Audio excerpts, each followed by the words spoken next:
Frères et sœurs dans les Seigneurs, nous sommes très heureux de vous revoir encore une fois de plus sur votre chaîne de télévision Espoir TV. Nous sommes ce soir en direct des Bokoum et nous voulons encore une fois, compte tenu de notre rendez-vous, parler du rappel. Et le rappel, pour ceux qui nous suivent déjà le savent, sinon nous faisons un rappel par rapport à tout ce qui nous a déjà été dit dans les passés, même aujourd'hui même. Un rappel parce que le monde actuel, après un constat très amer, si vous permettez l'expression, nous avons remarqué que le monde, l'Église, est en train de couler. Je me permets cette expression. Et c'est pourquoi, cherchant à savoir le pourquoi, essayant de réfléchir à haute voix avec vous, nous, ici, ce soir, par la grâce du Seigneur notre Dieu, nous avons encore été guidés par le Saint-Esprit à recevoir pour vous, aujourd'hui, un homme d'expérience. Un homme qui marche avec Dieu, un homme en qui nous faisons confiance. Voilà pourquoi, ayant quitté la Belgique, nous sommes venus jusqu'ici en Allemagne afin de parler avec lui. Qu'il nous dise, qu'il nous explique, de par son expérience, comment faire pour avoir une vie stable, une église équilibrée et marcher en victoire selon que la parole nous le dit. Je ne monopolise pas la parole. Je voudrais, avec votre permission, recevoir ce soir sur les plateaux d'Espoir TV notre invité. Bonsoir, apôtre. Bonsoir. Comment allez-vous? Dieu le fait. Et je peux me permettre, c'est une... Merci. Merci de nous recevoir chez vous. Oui, merci beaucoup, c'est avec plaisir. Dans un beau cadre. Merci beaucoup. Merci, apôtre. Est-ce que vous pourriez vous présenter pour ceux qui ne vous connaissent pas encore? Ben, merci. D'abord, je tiens à vous remercier. D'abord pour ce long trajet que vous avez fait pour venir vers notre humble personne et faire cette émission, cette grande émission, n'est-ce pas, rappel, pour rappeler certaines choses qui sont très importantes dans la vie. Et je suis donc votre frère, serviteur de Dieu, apôtre par la volonté de Dieu, Ndongala Martin. Je dirige le ministère international pour le réveil spirituel. Nous sommes ici dans l'église mère, l'église mère du ministère, parce que nous avons plusieurs autres églises filles un peu partout dans le monde et d'autres institutions de formation. Je suis marié à une seule femme, comme on aime bien le dire, magnifique. Maman Vili, et ensemble nous avons 4 enfants. Magnifique. Et nous faisons bien d'autres choses encore dans la vie, mais je pense que ce que je viens de dire est le plus important. Merci beaucoup, apôtre. En tout cas, vous qui nous suivez, vous avez pris connaissance de qui est notre invité de ce soir. Apôtre, la première question, une première pensée, est celle de savoir quel est le message de base, quel est le message d'origine, afin qu'on fasse un rappel par rapport à ça. Quel a été le tout premier message pour l'Église, pour le monde? Nous avons plusieurs époques dans la Bible. Oui. Mais si nous voulons parler de l'époque de l'âge de l'Église, oui, alors je dirais que le message de base, le message clé qui était, qui est et qui doit demeurer jusqu'à ce que Christ puisse venir, c'est le message du salut. Le message du salut qui passe par la présentation de l'amour de Dieu, n'est-ce pas, au peuple, de un. Deuxièmement, par le fait, n'est-ce pas, de ce qui bloque la manifestation de l'amour et de la bénédiction de Dieu vers l'homme. Et aussi, troisièmement, par la porte d'accès, le pont que Dieu a établi pour que l'homme, finalement, puisse entrer, passer de l'autre côté où il peut bénéficier pleinement de l'amour et de la bénédiction de Dieu. Et ce message qui doit nous préparer, n'est-ce pas, pour rentrer d'où nous sommes venus, parce que l'Église a une vocation céleste et non terrestre. Excellent, excellent. J'aime beaucoup cette réponse. Doit-on dire alors que celui qui ne comprend pas ce message a échoué? Celui qui ne comprend pas ce message a échoué, et celui qui ne parle plus de ce message du salut, comme je l'ai dit, qui passe par la présentation de l'amour de Dieu et montre à l'homme ce qui bloque, qu'il puisse expérimenter l'amour de Dieu, ce qui amènera l'homme à la repentance. La repentance n'est rien d'autre qu'une décision, n'est-ce pas, de faire volte-face à une mauvaise voie qu'on suivait pour entrer dans une nouvelle voie. et puis présenter, n'est-ce pas, le royaume de cieux, le royaume de Dieu à cette génération, à tout ce peuple, et préparer ce peuple au retour, comme je l'ai dit tout à l'heure, parce que l'Église a une vocation céleste. Vous nous aidez à entrer dans notre vif du sujet. Vraiment, vous avez les paroles qu'il faut, et cela nous facilite la tâche. Nous voulions savoir, est-ce que c'est impossible? Est-il possible ou impossible que quelqu'un accepte simplement le message du salut? Je pense que il y a deux choses à dire là-dessus. Oui. La première chose que nous devons savoir, c'est qu'il n'a pas été donné à l'homme la capacité de pouvoir convertir d'autres personnes. Okay. C'est pourquoi parfois, excusez-moi, mais parfois je ris quand je vois certains prédicateurs passer par certains moyens, certaines méthodes, parfois des méthodes aussi qui ne sont pas propres, qui sont même injurieuses pour essayer d'attirer les gens à la conversion. Non, non, non. Le ministère de la conversion n'a été donné qu'au Saint-Esprit. Okay. Nous avons le devoir de prêcher, d'annoncer avec insistance, à rappeler, comme dit notre mission, à insister, à utiliser toutes les techniques de la rhétorique, de l'herméneutique, de l'homilétique, si vous voulez, pour bien parler de manière à être perçant, poignant, avec amour et bonté, essayer de convaincre. Mais celui qui amène les gens à la conversion, ça c'est le Saint-Esprit. Donc c'est l'œuvre du Saint-Esprit. Parce que c'est l'œuvre du Saint-Esprit, donc il n'est pas impossible que quiconque reçoit le message du Seigneur puisse parvenir au salut. Mais de l'autre côté, il y a la responsabilité de l'homme. Quand la Bible dit, si aujourd'hui vous entendez la voix, n'endurcissez pas vos cœurs. Ou dans le psaume, ou quand nous allons dans Apocalypse chapitre 3 verset 20, la Bible dit, je me tiens à la porte et je frappe. Si quelqu'un m'ouvre, il y a une condition. Donc, il y a aussi quelque part la part de l'homme qui entend ce message et qui est touché et qui a la responsabilité d'ouvrir la porte de son cœur pour que Christ puisse entrer. Donc, dans ces cas, c'est aussi possible et ça peut devenir impossible. Dans le sens où, si on rejette délibérément l'appel de Dieu, le cri de Dieu, alors là, ça devient impossible, n'est-ce pas, à quelqu'un d'accéder au salut. Faudrait dire encore qu'il y a 3 dimensions du salut. Ok, on va y arriver. Nous avons, frères et sœurs, vous le savez, vous qui nous suivez, et je rappelle pour ceux qui viennent se joindre à nous, nous sommes en direct de beaucoup sur notre chaîne de télévision Espoir TV avec l'apôtre Martin. Apôtre, dans l'étude du rappel, nous avons essayé de réfléchir, parce que nous savions qui nous allions recevoir ce soir, et on se dit qu'il y a un problème de manque de sérieux dans l'Église. De deux côtés, hein, avec beaucoup de respect pour les hommes de Dieu qui nous suivent, il y a un manque de sérieux que nous avons fait un constat de ceux qui prêchent, qui prennent la place du Saint-Esprit, comme vous venez de le dire, et de ceux qui sont dans l'auditoire, qui écoutent. Pensez-vous que l'émission, le rappel, ayant fait souligner en rouge le manque de sérieux, a bien ou mal compris la vision? Je ne parlerai pas de bien ou mal compris la vision. Oui. Tout dépend de la finalité dont on fait de la mission. Exact. Est-ce que l'émission n'est faite que pour démontrer le manque de sérieux qu'il y a de part et d'autre, de la part des serviteurs de Dieu et de la part du peuple de Dieu en général? Si ce n'est que cela, alors l'émission va louper sa cible.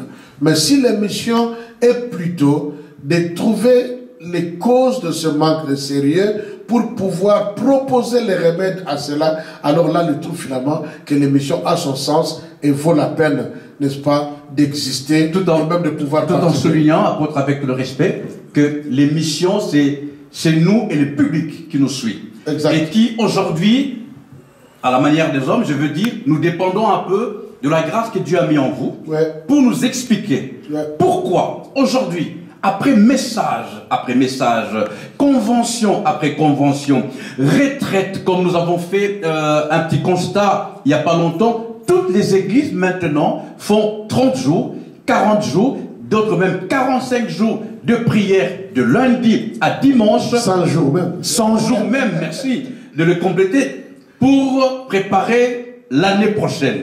Mais les mêmes personnes sont celles-là qui ont fait l'année passée le même 100 jours, 120 jours, mais n'ont pas changé. Et d'autres même pire vont en coulant. Alors c'est là que le rappel, le public et nous sommes venus vous voir.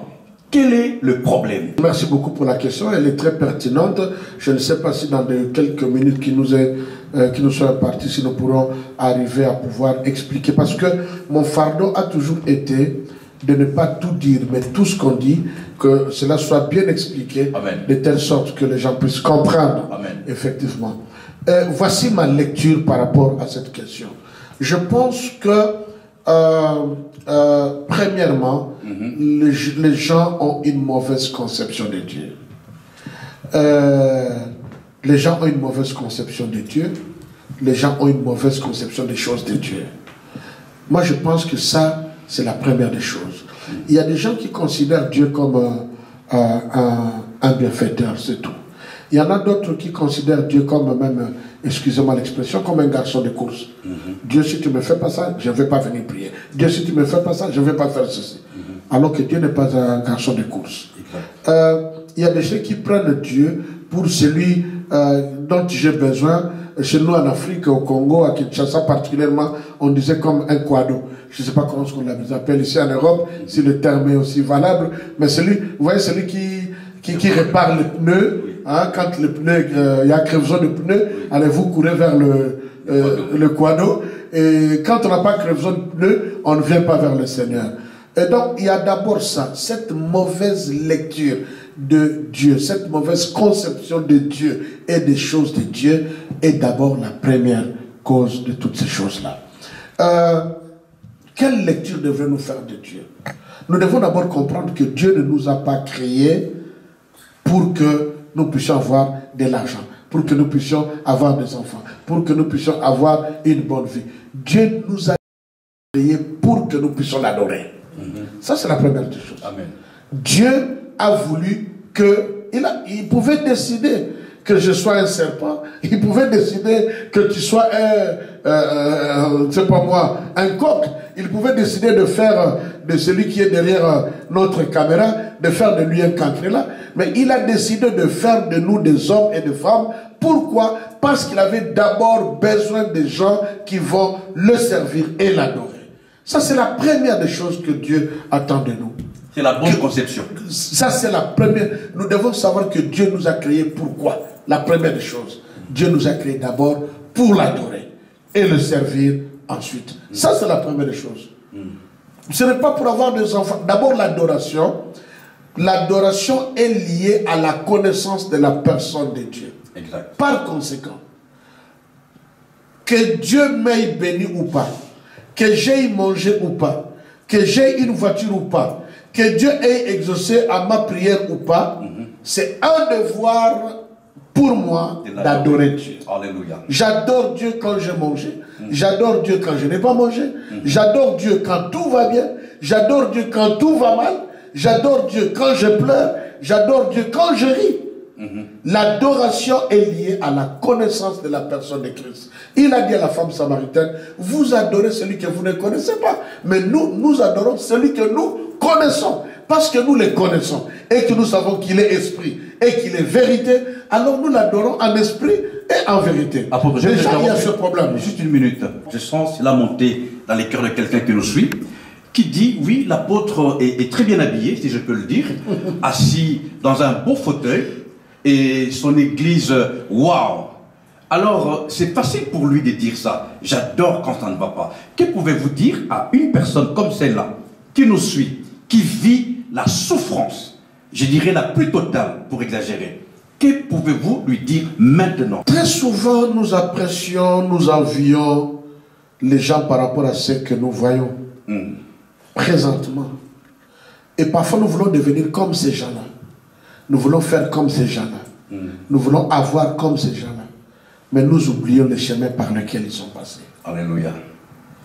Quelqu'un disait, apôtre, je vais devenir comme toi.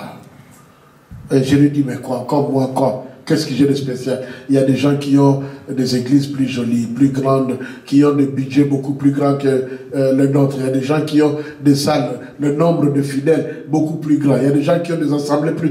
Pour moi, il a dit ce qu'il pouvait dire. Je lui ai dit, mais écoutez, tu veux devenir comme moi. Mais es-tu prêt de passer par où je suis passé? De payer le prix. De payer le prix des humiliations, des injures, des calomnies, des privations, de fait d'amplifier une petite erreur de parole. Est-ce que tu es prêt à supporter tout cela dans le milieu des mêmes personnes devant qui tu dois encore te tenir? Parfois en face de ton épouse, en présence de tes enfants, ils entendent, ils voient toutes ces choses-là. Est-ce que tu seras prêt à supporter tout cela? Tout à fait. Il y a un prix. Derrière tout ce que nous voyons, il y a un prix. Ça fait 23 ans que nous sommes là. Alléluia. Je dis toujours aux gens qui commencent l'église, ne cherche pas à voir l'assemblée comme moi. Moi, j'ai fait 23 ans. Et dans les 23, il y a des gens même qui ont fait plus au-delà de ce que nous avons pu faire. Mais ne te compare pas à moi. Marche selon que le Seigneur te conduit. Et tout ce que j'ai connu comme humiliation, comme difficulté, comme souffrance, depuis mon bas âge jusqu'à aujourd'hui, si on ne vous le raconte pas, vous ne le saurez pas. On ne verra que, voilà, un apôtre qui sillonne le monde, qui a sa salle, il a autant de membres dans son église, dans son assemblée, et ainsi de suite. Mais derrière tout cela, ce que j'appelle la face cachée ou la face B, n'est-ce pas, de ce serviteur. Toute une histoire. Mais ce qui est vrai, j'ai su garder mon sourire, j'ai su garder la tête haute, je suis gardé l'adoration. Je suis resté au service du Seigneur dans le moment le plus critique, dans les moments les plus humiliants de ma vie. Au contraire, dans ma vie, ces moments ont été tout justement les moments de grande motivation dans ma vie. C'est-à-dire quand tout allait mal, quand tout le monde savait que bon, là c'est fini pour lui, quand tout le monde se réjouissait, ben voilà, finalement ça va fermer, on n'a pas plus le temps de parler de lui. Tous ces éléments-là sont exactement mes facteurs de motivation. Et donc c'est ça. L'adoration, c'est lié à la personne de Dieu. Nous devons louer. Et c'est pour cela que nous sommes créés. Maintenant, quand nous n'avons pas cette création, quand nous ne rendons pas à Dieu sa nourriture, alors ça devient compliqué.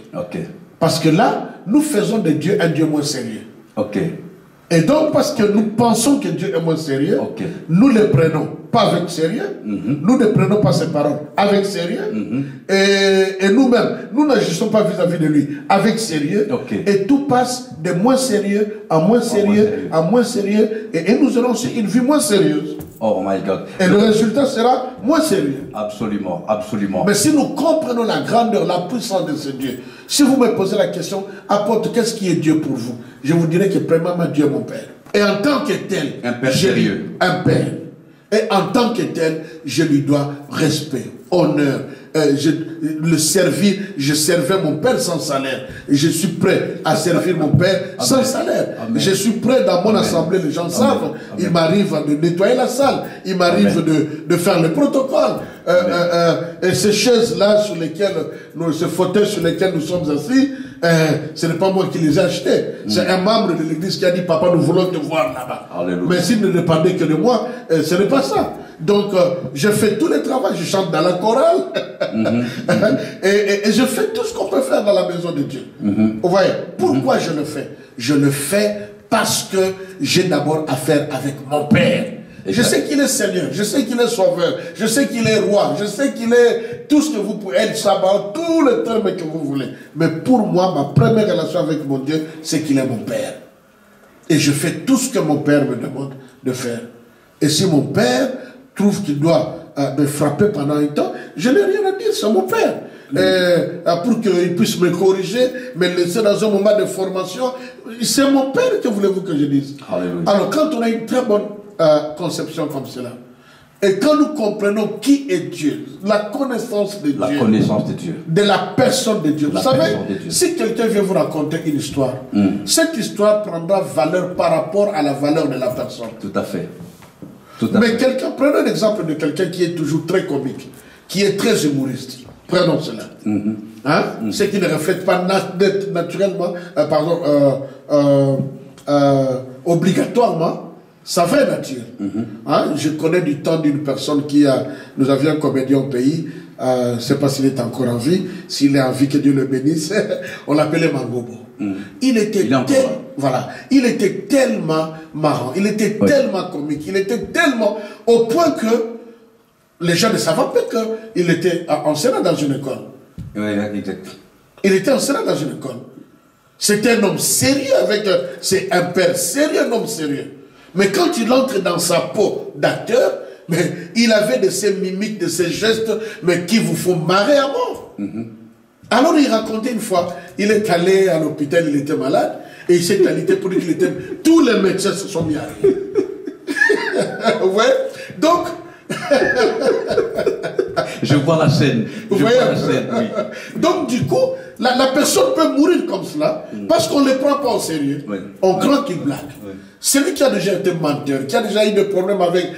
Vous ne croyez pas à sa parole. Si nous savions, nous connaissons qui Dieu est, nous comprenons avec quel sérieux Dieu nous traite, avec quel sérieux Dieu nous promet les choses, avec quel sérieux Dieu marche avec nous, et cela va conditionner aussi notre sérieux. Nous n'allons pas blaguer avec les choses de Dieu. Alléluia. Parce que nous savons de qui nous l'avons reçu. De qui nous l'avons reçu. Je voudrais, à nous qui sommes là en direct ce soir, de Bokoum avec l'apôtre Martin Dongala, prendre Dieu au mot, c'est un signe de sérieux.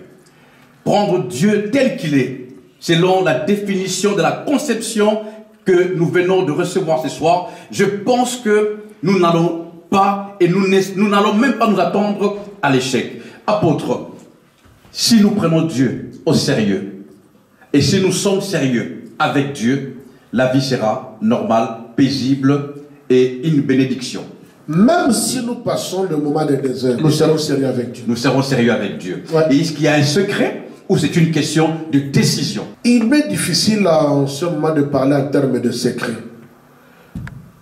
Mais s'il faut en dire un, par rapport à je votre dirais expérience, que la connaissance de Dieu. La connaissance. Moi, je pense que tout passe par la connaissance de Dieu. Une question de confiance. Si on connaît Dieu, si on sait que Dieu est honnête, si on sait que Dieu nous voit partout où nous sommes, si on sait que Dieu parle, quand il dit, tout ce qu'il dit, tout ce que sa bouche déclare, sa main l'accomplit. Si on sait que Dieu ne ment pas, si on sait que Dieu,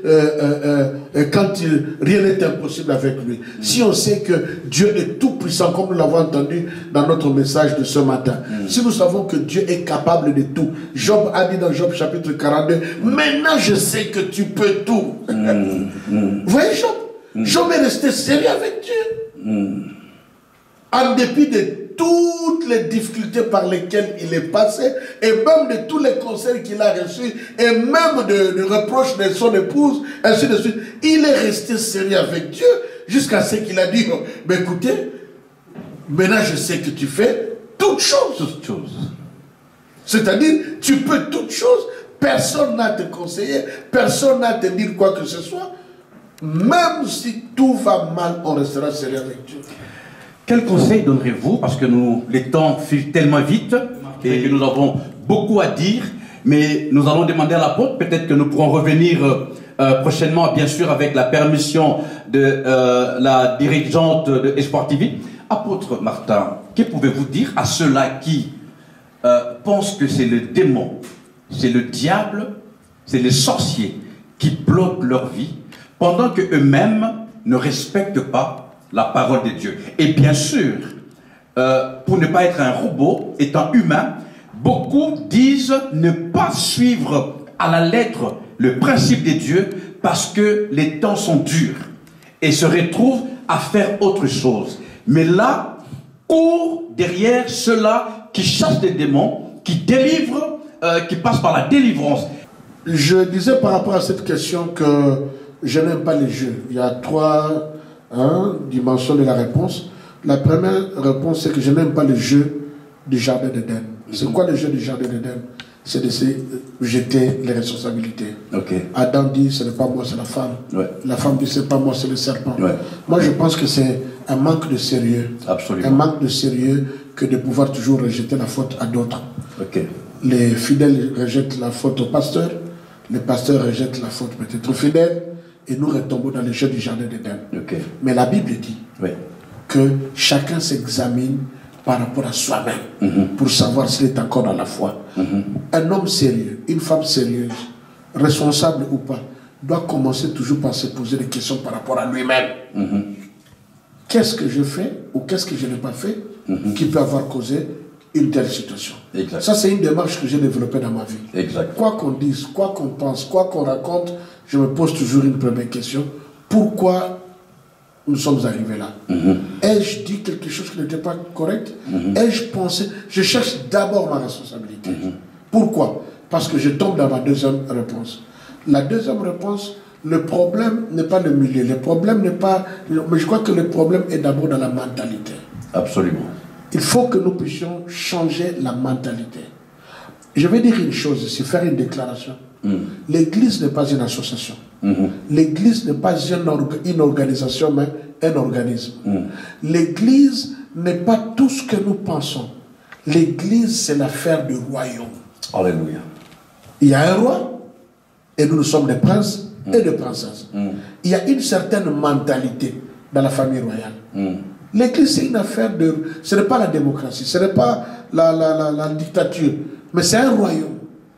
Dans le royaume, il y a un roi, il y a des princes, et il y a une mentalité appropriée à la famille royale. Exact.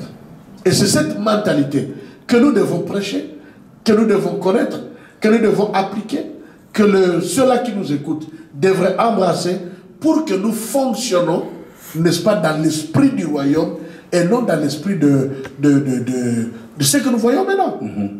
Ce que nous voyons maintenant, c'est non, mais nous sommes dans un pays démocratique. Et nous sommes... Mais non, Dieu n'est ni démocrate ni dictateur, mais c'est un théocrate. Qui peut dire quelque chose contre la volonté de Dieu? Qui peut s'opposer à la volonté de Dieu? Dieu nous laisse le libre arbitre dans certains points, mais de l'autre côté, c'est Dieu qui décide. Quand Dieu dit, voilà ce qu'il faut faire, il faut le faire. Amen. Troisième aspect de ma réponse par rapport à cette question, c'est que tout ce qui n'est pas pris au sérieux ne sera jamais fait au sérieux.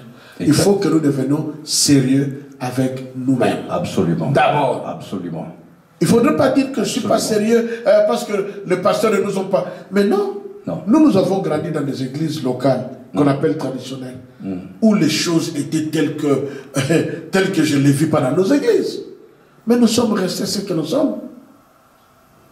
Le sérieux commence d'abord dans sa maison. Celui qui n'a pas été sérieux dans sa famille ne le sera pas dans l'église. Il ne le sera pas même s'il devient président. Celui qui a été mal éduqué dans sa famille, il peut parler en langue et prophétiser, mais tout en restant mal éduqué. Apôtre, une pensée me vient à l'esprit maintenant. Est-ce que vous avez un passage biblique dans lequel nous trouvons soit le mot sérieux, ou bien quelque chose qui nous fait comprendre qu'il faut être sérieux avec Dieu, avec nous-mêmes? Il y a beaucoup de passages bibliques. Il y a beaucoup de passages dans la Bible où Dieu dit « Soyez honnêtes ». Soyez honnêtes. Marchez. Quand nous lisons 2 Timothée chapitre 3, la Bible dit les gens seront plus sérieux. Pourquoi? Ils seront égoïstes, ils seront fanfarons, ils seront calomniateurs. Quand je vois tout ce qui se passe actuellement dans les réseaux sociaux, je me dis si celui qui a fait les réseaux sociaux pouvait comprendre de tout ce qui se passe dans notre milieu, il va vraiment fermer son entreprise. Le fait de passer par exemple là et de critiquer d'autres serviteurs, d'injurier d'autres personnes, d'injurier les églises, c'est d'abord un manque de sérieux. Je me demande comment est-ce que les fidèles peuvent suivre un pasteur qui se dit pasteur ou docteur ou apôtre ou prophète, mais qui passe à la longueur de journée en train d'injurier tel, injurier l'autre, injurier. Je dis injurier. Et ils appellent ça message de dénonciation. C'est faux. C'est un manque de sérieux. Tu vas à la maison, tu as laissé une femme et les enfants qui vont te voir en train d'injurier tel papa, d'injurier telle femme. C'est un manque de sérieux. Un manque de sérieux. Un manque de sérieux. Et tout ça se dépeint dans 2 Timothée chapitre 3. Un manque de sérieux. Amen. 2 Timothée chapitre 4. 2 Timothée chapitre 4. La Bible dit, dans les derniers temps, les gens se donneront une foule de docteurs, leur disant ce qu'ils veulent entendre. Pourquoi? Parce que les gens ne veulent plus être sérieux. Leur disant ce qu'ils veulent entendre. Ce qu'ils veulent entendre. Parce qu'ils auront la démangeaison d'écouter les choses saintes. Les choses saintes. Donc pourquoi? Parce que les gens veulent vivre dans la légèreté. Soyez sérieux. Partout où la Bible dit, sois honnête. marche dans la crainte. Même dans Ephésiens chapitre 6, la Bible dit honorez vos maîtres, respectez, servez-les avec crainte, avec tremblement, avec empressement. On nous demande d'être quoi? D'être sérieux. La Bible dit faites-le en leur absence, même en leur absence, comme s'ils étaient présents. On nous demande un sérieux. Devons-nous dire qu'on peut devenir sérieux par imposition de main? Non. Alléluia. Non. Alléluia. Il y a des choses qu'on ne reçoit jamais par imposition. Alléluia. Je suis très content. Jamais. C'est une question de décision. C'est une question de décision. Une décision qui doit s'accompagner d'une certaine discipline dans sa conduite personnelle. Exact. Nous sommes arrivés à la fin. Nous chutons tout doucement. Vous savez, j'ai du mal à arrêter, mais nos bien-aimés de régie nous imposent cela. Et pour être sérieux, bien sûr, nous allons respecter. Je me disais, par rapport à une famille, par rapport à une église comme vous l'avez, par rapport à un pays, un peuple, le leadership, ceux qui dirigent, ceux qui encadrent, s'ils ne marchent pas selon la définition de la conception que vous avez donnée au début de l'émission, pensez-vous qu'il y a avenir ou il y a chaos? Il y a chaos. Moi, je pense que le meilleur modèle que nous avons et que nous n'aurons jamais, c'est Dieu. C'est Dieu. Dans la chair, Alléluia. Dieu dans la chair, c'est Christ. Alléluia. Christ est sérieux avec lui-même. Alléluia. Vous voyez, Christ, à deux moments, à deux endroits de son histoire, Christ a failli, en tant qu'homme, je dis entre guillemets, a failli ne pas être sérieux. Ou pousser son père à ne pas être sérieux. Mon Dieu. À Gethsémane, il pleure sur la sueur. On dit que sa sueur était devenue comme des gloutons de sang. Et il dit, Père, si tu pouvais enlever cette coupe devant moi. Ce jour-là, le Père ne lui a pas répondu. Le Père n'a rien dit. Parce que Dieu était sérieux. Amen. Avec lui-même. Il devait aller jusqu'au bout. Arrivé à la croix. Je me souviens encore d'un autre moment où Jésus dit Père, si... Et Dieu ne l'a pas écouté. En fait, il l'a pas écouté parce qu'il était sérieux avec moi. Le sérieux ne veut pas seulement dire quelque chose de positif. Je suis sérieux quand je décide de commencer à prier chaque matin, de 5h à 6h. Je dois être sérieux. Discipliné. Donc, du coup, si on n'est pas prêt à prendre comme modèle Christ et Dieu, donc nous ne pouvons pas prendre notre vie à nous-mêmes au sérieux. Nous ne pourrons pas diriger notre foyer avec sérieux, chrétien ou pas. C'est une responsabilité que Dieu nous a donnée. On ne peut pas diriger l'église avec sérieux si on ne se discipline pas à être sérieux. Voilà pourquoi parfois le Seigneur permet des épreuves, des humiliations. C'est pour nous aider à devenir plus sérieux. Et même au niveau du gouvernement, celui qui ne prend pas au sérieux les biens de l'État, les choses de l'État, qui ne sait pas que ça c'est l'argent du peuple, il ne sera jamais sérieux et il ne conduira jamais sa vie, sa famille, son assemblée, son entreprise et le pays au sérieux. Que Dieu vous bénisse. Nous vous remercions d'avoir été nombreux et surtout pour votre patience. Mais nous n'allons pas nous quitter comme ça. Nous allons demander à l'apôtre de prier pour nous. Parce qu'en ce jour, par rapport au rappel, nous avons compris que nous devons être sérieux avec Dieu et nous vivrons le meilleur production de ce monde. Apôtre, vous priez pour ceux qui nous ont suivis et si vous avez un mot de la fin. Que Dieu vous bénisse. Père, je ne prie pas seulement pour ceux qui nous ont suivis ou ceux qui vont encore nous suivre, mais pour nous-mêmes aussi. Alléluia. Je m'identifie à tous les serviteurs de Dieu, Alléluia. à toutes les servantes. Alléluia. Je m'identifie à tous les papas. Alléluia. Je m'identifie à tous les leaders, à tous ceux qui sont responsables quelque part. Alléluia. Aide-nous à devenir sérieux. Aide-nous à devenir sérieux. À transmettre le sérieux au nom de Jésus. À nos générations qui viennent après nous, afin qu'eux aussi puissent transmettre le sérieux. Tu es un Dieu sérieux et tout ce que tu fais avec nous, tu fais dans tout le sérieux possible. Aide-nous à être sérieux avec toi. Dans le nom de Jésus. Amen. Amen. Après les informations, l'adresse de l'église de Bourgoum, affichée sur votre écran, qui est en train de défiler. Pour ceux qui veulent venir à Bourgoum, louer, adorer le Seigneur avec l'église de Bourgoum, vous êtes bien sûr la bienvenue. Nous vous remercions pour votre patience et pour votre fidélité sur votre chaîne de télévision Espoir TV. Et comme nous disons, car le meilleur reste à venir. À la prochaine occasion. Bye bye.